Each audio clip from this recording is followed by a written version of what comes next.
En este video vamos a hablar un poco sobre las enfermedades metabólicas que afectan primariamente al hueso, específicamente las que generan osteopenia. Las enfermedades metabólicas que afectan el hueso afectan secundariamente lo que es la estructura del esqueleto y disminuyen básicamente la masa ósea, lo que nosotros definiríamos como osteopenia.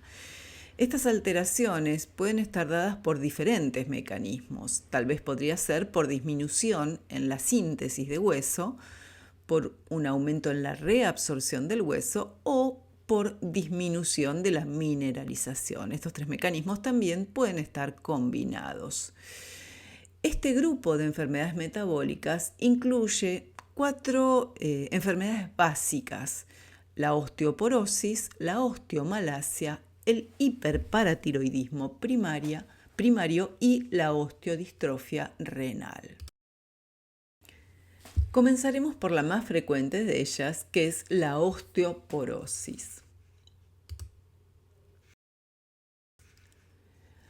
La osteoporosis se define como una enfermedad ósea metabólica que se caracteriza por una baja densidad ósea con degeneración microarquitectural del tejido óseo, pero que preserva la mineralización. O sea, lo que tenemos, como vemos en la imagen, es disminución de la masa ósea. Según la OMS, para definir osteoporosis, el hueso tiene que tener una densidad mineral con 2,5 desvío estándar menor al promedio correspondiente a la edad de esa paciente. Esto se evalúa por densitometría, que es muy frecuente, se realiza sobre todo en las mujeres a partir de los 50 años. Cuando la densidad mineral no llega a los 2,5 desvíos estándar, sino que es menor, hablaríamos de osteopenia.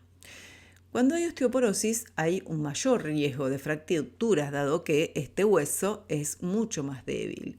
Y esas fracturas tienen localizaciones bastante específicas, comenzando por la columna, las vértebras, el fémur, el húmero, la muñeca y el tobillo.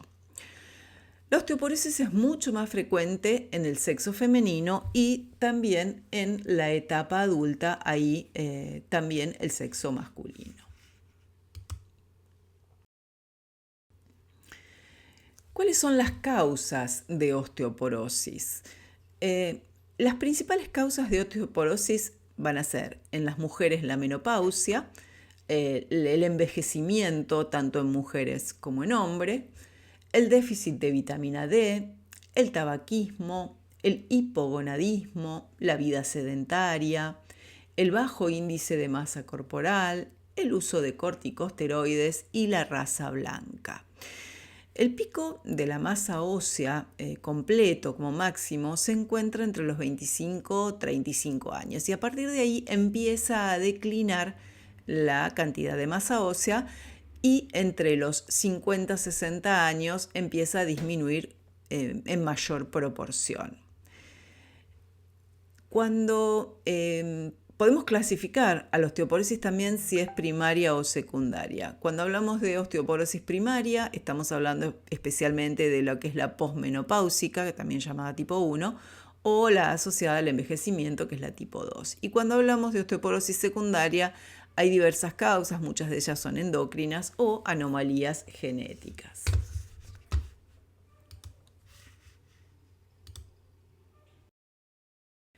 La osteoporosis primaria es la más frecuente de todas, la más común. Y recordando un poco lo que hablábamos de cómo se producía o cómo trabajaban en conjunto los osteoblastos y los osteoblastos como constructores, los osteoclastos como los que reabsorben o destruyen, podríamos decir. En esta osteoporosis primaria, depende de la causa, van a tener mayor prevalencia uno o el otro. Cuando hablamos de las causas posmenopáusicas, básicamente lo que predomina es que hay un aumento de la actividad de los osteoclastos. ¿Por qué? Porque al disminuir los estrógenos van a incrementarse algunas citocinas como la interleuquina 6, el TNF o la interleuquina 1, que lo que hacen es aumentar el ligando de Rank. Pero por otro lado también, con la disminución del estrógeno, disminuye la osteoprotegerina. Recordemos que si aumentamos el ligando de Rank, Rank L, digamos, se va a unir a Rank, lo que va a activar a los osteoclastos.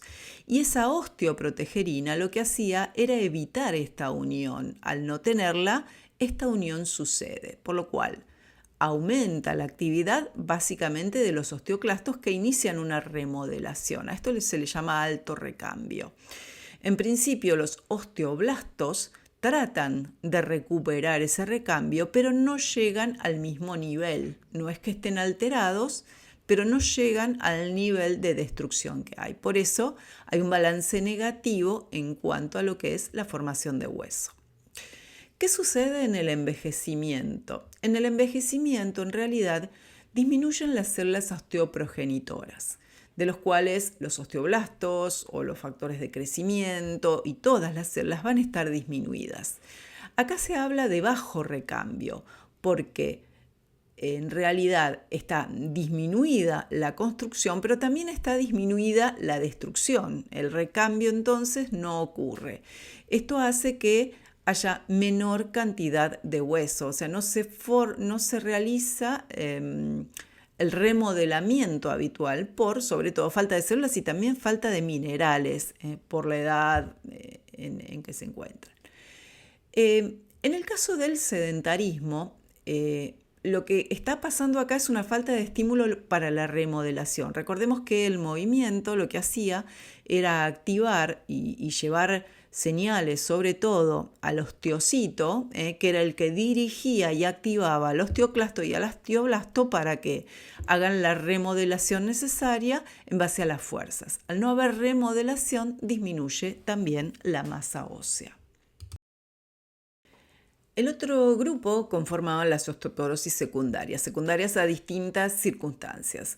Una de ellas, por ejemplo, es el incremento de los corticoides en el cuerpo, ya sea porque hay una enfermedad de Cushing y que se incrementa la secreción de glucocorticoides, o porque el paciente o la paciente toman corticoides como medicación por algún tratamiento.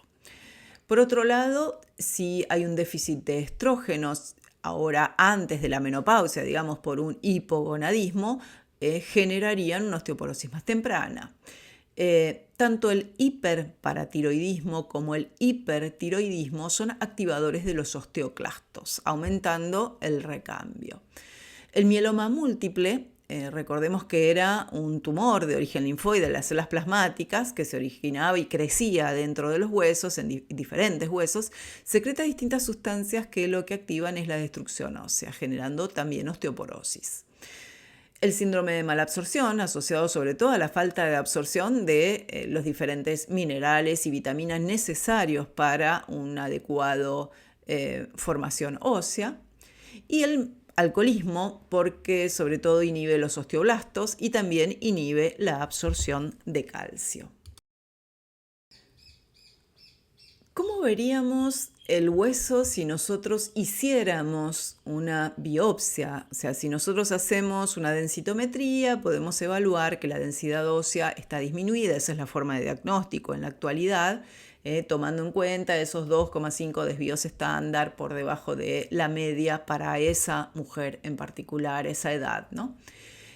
Si nosotros hiciéramos una biopsia en el hueso, nos encontraríamos que morfológicamente no es que haya una alteración en la mineralización, sino que está disminuida la cantidad de hueso, sobre todo que disminuye lo que es la corteza y disminuye el número y tamaño de trabéculas óseas. Esto hace que el hueso tenga una consistencia más frágil, tenga menor sostén. Fíjense cómo vemos en las imágenes A con un hueso normal, las trabéculas, y la imagen B con las trabéculas mucho más adelgazadas. Clínicamente, entonces, ¿qué va a ocurrir? La osteoporosis puede ser asintomática hasta que comienzan los dolores. Los dolores pueden ser por pequeñas microfracturas, sobre todo eso se ve a nivel de las vértebras, por pequeños aplastamientos. Esos aplastamientos en general son dorsolumbares. Esos aplastamientos pueden ser más mayores, dando lo que es una fractura real. También podemos tener fractura en lo que es el cuello del fémur o fractura en pelvis, en el extremo del radio o en el húmero. Todas estas fracturas ocurren a veces de manera espontánea o a veces con un traumatismo sumamente leve, el simple apoyo de golpe de la mano que puede generar la fractura de ese hueso. Todo esto está dado por la debilidad que tienen esos huesos. Otra de las enfermedades que podemos asociar a las osteopenias es la osteomalacia. La osteomalacia es una enfermedad metabólica, ósea primaria también, pero que en esta está afectada específicamente la mineralización del osteoide, o sea, el depósito y mantenimiento de los cristales de hidroxiapatita. Recordemos que esos cristales se depositan sobre el colágeno tipo 1 para conformar el hueso adecuadamente, para mineralizar adecuadamente el hueso. Cuando esta enfermedad ocurre en la etapa de la niñez, se denomina raquitismo y en este caso afecta también la matriz cartilaginosa y la placa de crecimiento, por lo cual es mucho más grave sus consecuencias. ¿Por qué se causa? Está causada sobre todo por anomalías en el metabolismo o déficit de la vitamina D, por estados de déficit de fosfato o por defectos del proceso de mineralización. Recordemos que la vitamina D es activada ante la presencia de hipocalcemia por intermedio de la secreción de la paratormona. La paratormona lo que hacía era activar la formación de la 1,25 dihidroxivitamina D3 en el riñón y esta entonces va a aumentar la absorción de calcio y fosfato en el intestino. El déficit de vitamina D puede ocurrir de diversas formas, ya sea porque haya una inadecuada exposición solar, porque recordemos que también se activaba a nivel de la piel por la luz solar, porque hay un déficit de consumo en la dieta o algún defecto intestinal, pero también puede ser porque su metabolismo esté alterado por a veces toma de ciertos medicamentos o también por origen genético. En el caso del origen genético hay defectos, por ejemplo, en el gen de la 1-alfa hidroxilasa renal. En ese caso lo observaríamos no como osteomalacia, que es el cuadro en el adulto, sino como un raquitismo, que es el cuadro en el niño. También puede ocurrir por hipofosfatemia. Esa hipofosfatemia está dada, o ese déficit de fosfato está dado porque hay excesiva eliminación de fosfato por orina, hiperfosfaturia, muchas veces asociada al factor de crecimiento fibroblástico 23, que es un factor secretado por los osteocitos que básicamente lo que hace es inhibir la absorción de fosfato en el túbulo contorneado proximal, permitiendo que éste sea eliminado. Muchas veces este factor es secretado como un síndrome paraneoplásico por tumores mesenquimáticos. En la imagen podemos observar un poco lo que corresponde a cómo funciona la vitamina D, cómo se absorbe, cómo se metaboliza y dónde tiene sus efectos. Recordemos que la correcta mineralización del hueso depende de la disponibilidad, por un lado, de los sustratos, calcio y fosfato, que van a estar con la dieta, y también para conformar estos cristales de hidroxiapatita, ¿no es cierto? Y también de la presencia de la vitamina D. Esto obviamente va a depender de que haya una adecuada absorción intestinal, de que la dieta sea lo suficiente, que tenga los minerales y las vitaminas necesarias y que haya un buen metabolismo de la vitamina D. De manera que, por ejemplo, si hay un síndrome de mala absorción, si hay una enfermedad renal que está afectando el metabolismo de la vitamina D, si hay una enfermedad hepática crónica que también puede afectar la vitamina D, otras situaciones, por ejemplo, en el bypass gástrico genera un síndrome de mala absorción con inadecuada absorción de estos elementos. Esas son algunas de las enfermedades que lo pueden generar.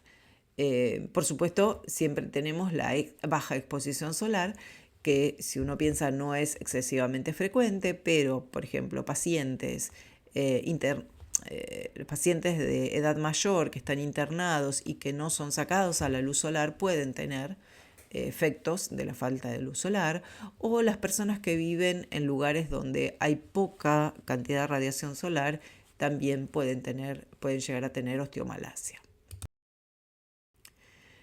¿Qué es lo que ocurre morfológicamente? En la imagen pueden ver todas las trabéculas de hueso, son las rosadas más fuertes, y todo lo que lo rodea, que es un rosado más claro, corresponde al osteoide que no ha sido mineralizado.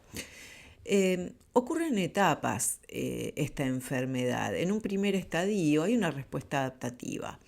Inicialmente el cuerpo trata de responder generando un hiperparatiroidismo secundario al déficit de vitamina D, y no hay rasgos realmente detectables ni síntomas, simplemente ese hiperparatiroidismo secundario que a veces es de laboratorio, ¿no es cierto? En un estadio 2, si esto no si persiste el déficit de vitamina D, empiezan a no formarse los cristales de hidroxiapatita. Luego de eso, a partir de eso no hay una mineralización de la matriz osteoide. Los osteoclastos normalmente no pueden reabsorber una matriz que no esté mineralizada, entonces disminuye la reabsorción, pero sigue produciéndose un osteoide. Aumenta la cantidad de osteoide y esto modifica la consistencia del hueso en cuanto a su dureza y a su resistencia a las fuerzas.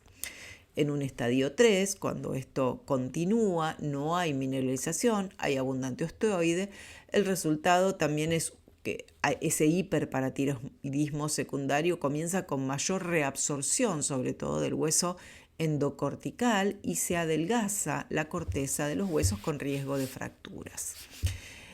La osteomalacia es una enfermedad que la podemos revertir siempre y cuando responda a la vitamina D, pero el raquitismo, las alteraciones que genera, porque dijimos que también genera alteraciones a nivel del cartílago, son muy difíciles de revertir.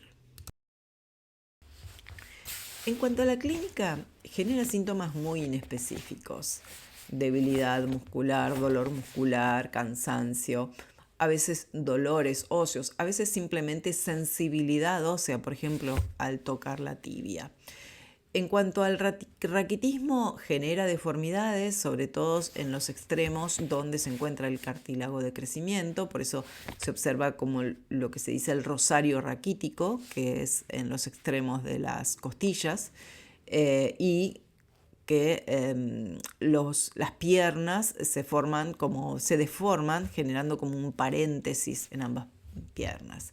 También se pueden observar en la radiología pseudofracturas, que son las líneas de Millman, que en realidad están formadas por osteoides. Continuando con las causas que habíamos dicho de osteopenia, también estaba el hiperparatiroidismo primario. Este también es una enfermedad metabólica, ya no específica ósea, sino es una enfermedad metabólica sistémica que lo que hace es incrementar la reabsorción ósea porque secreta paratormona en forma inadecuada. ¿Por qué se produce el hiperparatiroidismo primario? Lo vimos en la clase de endocrino, la clase pasada. Estaba asociado sobre todo a la presencia de adenomas funcionantes, adenomas de paratiroides, hiperplasia de las 4 glándulas paratiroideas, muchas veces estos dos asociados a síndromes de neoplasias endocrinas múltiples, ¿no es cierto?